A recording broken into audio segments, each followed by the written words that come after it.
are mighty fine spielers, but they don't compare to the beautiful dealers on Cut Sharks. And here's the host of Cut Sharks, Jim Perry. Thank you, Jeff. Wonderful. Hello there. Welcome to Cut Sharks. Nice to have you here with us. Thank you for joining us at home. Hello there, Gene Wood. Good group. And a nice opening poem from Genevieve Klein of Tucson, Arizona, watching us on KVOA Channel 4. Thank you, Genevieve. And now the beautiful dealers, Janice and Lois, are going to deal out the cards. And let's get to them. Come on, girls. Here come our Cut Sharks.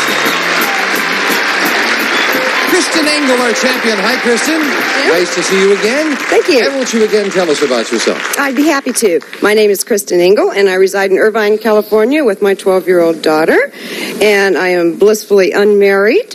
And also I work for a major pharmaceutical firm as a medical sales representative.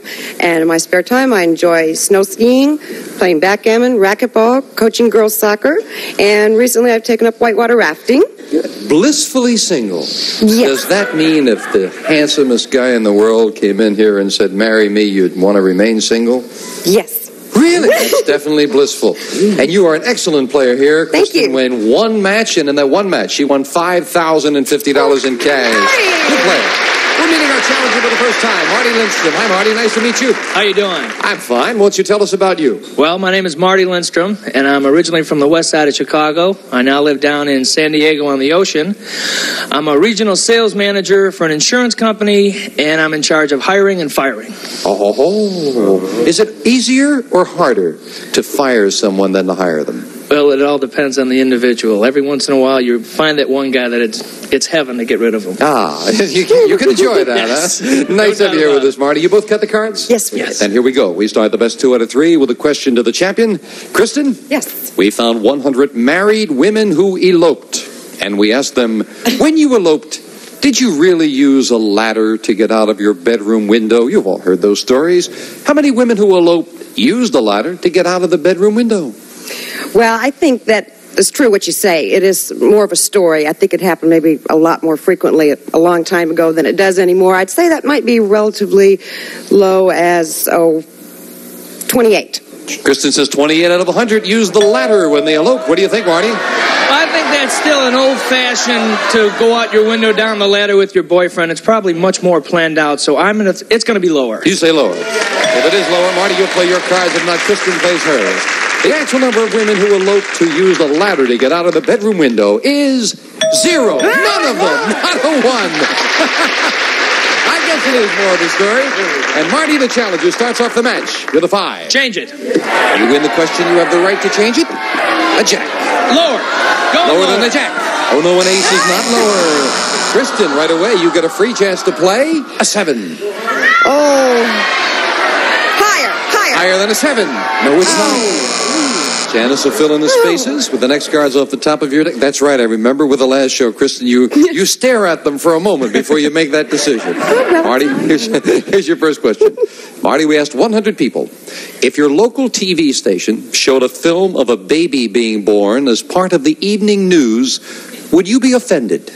How many people would be offended to see a baby being born on the evening news? Well, I'm a bit of a TV freak. I watch it about 20 hours a day, and I know that I have seen that. Have trouble sleeping, Marty? Or well, a little bit of both. What happens is it came on, and I know I was offended, but by the end of the program, it made sense. So I would say that's going to be a low number of the people that are going to be offended. I'd say maybe about 24. 24 out of 100 would be offended if they had a baby being born on the news. Well, I know subjects like that have been done on TV and at certain hours, and the stations usually suggest that if you would be offended to not watch it. So I think it would be even lower than that. Even lower than that? Yes. Interesting. The actual number of people who would be offended to see a baby being born on the evening news is 12. It is lower. You're right, Kristen. It is lower. That's 12. And you have a 7. Change it, please. It didn't take her long to make that decision, getting rid of that middle card with a king. Okay, all righty. Lower than the king, a 4. Okay, higher. Higher than a 4, a 10. 3. Talking about freezing, if we had frozen your face with that look with your tongue out, Kristen. The question goes to you, Kristen. Kristen, we asked 100 Mississippi State Troopers, do you sleep with a gun under your pillow? How many Mississippi State Troopers said yes, they do? Well, I recently went to a seminar that was put on by the local police for home protection, and almost all of the policemen indicated to me that they themselves keep guns in their home for protection. I would say that... How many sleep with a gun under their pillow? Oh, under their pillow. Whoa. 29. 29 out of 100 sleep with a gun under their pillow, Marty. I know quite a few policemen, and they do everything with their gun. It is on them 24 hours a day, so I'm going to say that it's going to be under their pillow a lot more than that. Higher than that. Boy. 29 and higher. We're kind of up in the stratosphere with this one. Let's find out.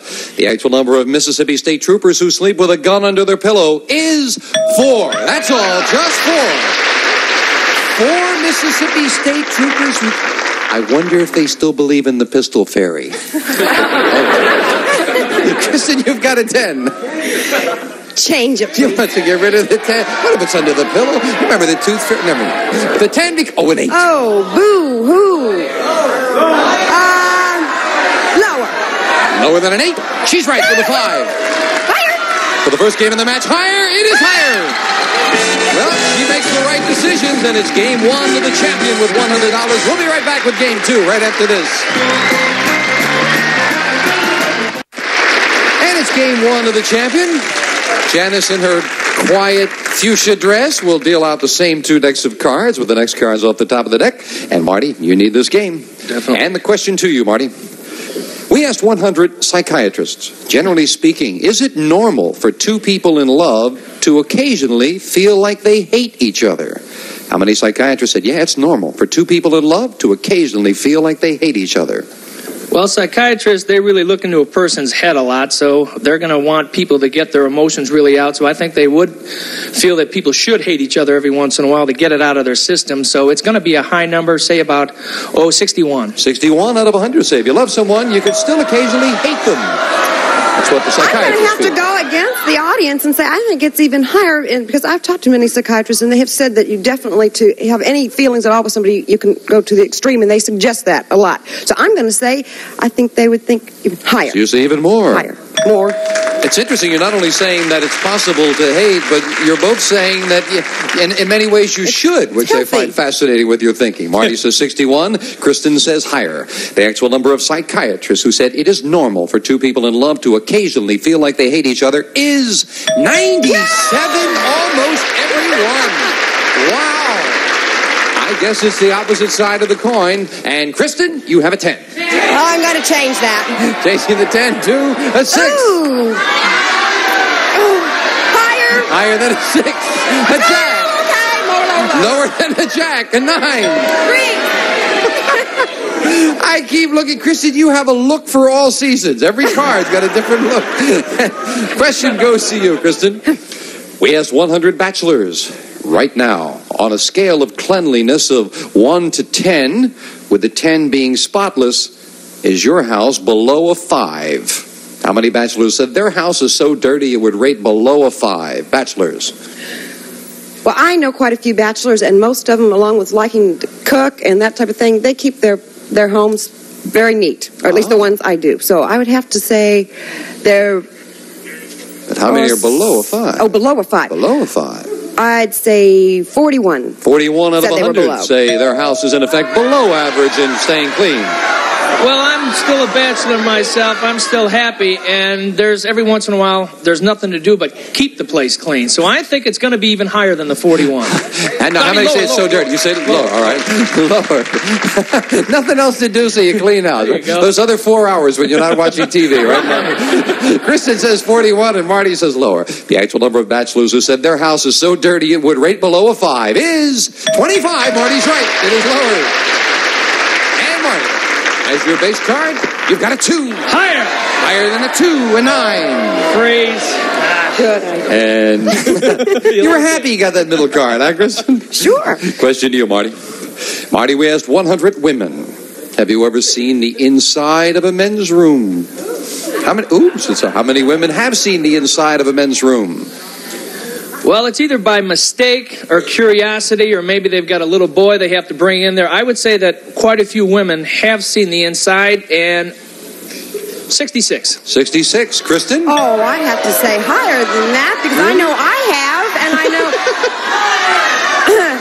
I have. So you say and higher. So I say it's higher. This is just in the interest of sociological research, friends, that we ask this question. 66 says Marty, higher says Kristen. The actual number of women who've seen the inside of a men's room is 91. It's higher. Yeah, almost all of them again. Kristen, you've got a 9. Oh, I don't have it anymore because I want to change it. And it's changed to a 3. Okay, good. Higher. Higher than a 3. A 6. Freeze. We move over the freeze bar, setting up sudden death. Someone has to win it with this play of the cards. Kristen, we asked 100 married women, have you ever broken off a friendship with a woman because she was getting too friendly with your husband? How many women have broken off a friendship because the woman was getting too friendly with her husband? Well, personally speaking, it wouldn't have bothered me at all when I was married. But I remember what you said about him on the last show, yes. I'm sure that it would bother a lot of women, but women, if they were very good friends, women's friendships sometimes can be very strong, and something would be hard to break it. So I would say 30. 30. Would have.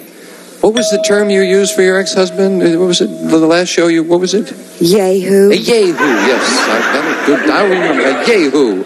Marty, she said that 30 out of 100 women have broken off a friendship because the woman was getting too friendly with her husband. Higher or lower? Well, if they're really good friends, I doubt if the woman is going to become involved with her husband, so I think it's going to be lower. Lower than that. This will decide control and sudden death. The actual number of women who've broken off a friendship because the woman was getting too friendly with her husband is 11. Marty is right. It is lower. You've got control, Marty. But you've got a bit of a problem. It is sudden death. You've got a 9. You could, of course, change it and try to turn over 3 cards. Kristen with a 6 cannot change it. She needs 1. Play it or pass it, Marty. Take it away. All right, Kristen.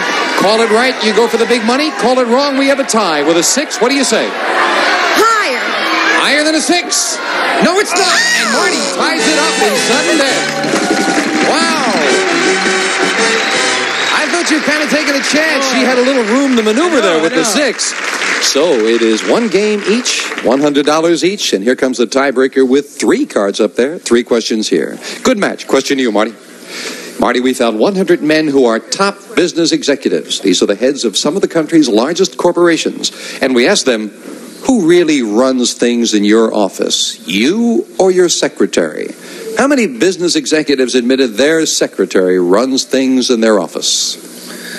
Well, that's kind of strange because you're dealing with the male ego there, and I don't know if he's going to really admit, even though his secretary is running it, that she's running it. So I'm going to say that that's a low number of men that will admit the secretary. 27. 27 out of 100 say their secretaries run the office, Kristen. I disagree. I think that they would admit, a higher amount would admit that the secretaries did, because most successful businessmen know that they didn't do it all themselves, and they are willing to give credit where credit is due. So I feel that a higher number. You say higher? That. Yes, I do.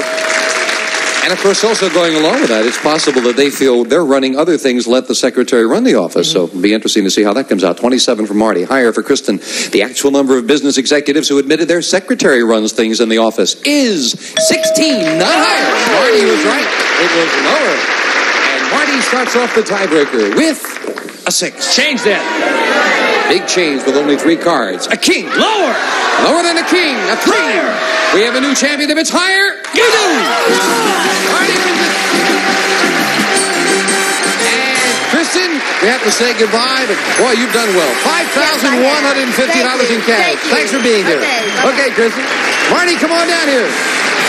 Congratulations. Thank you. Great job by our new champion. I hope he's going to top it off with some big money right after we take time out for this.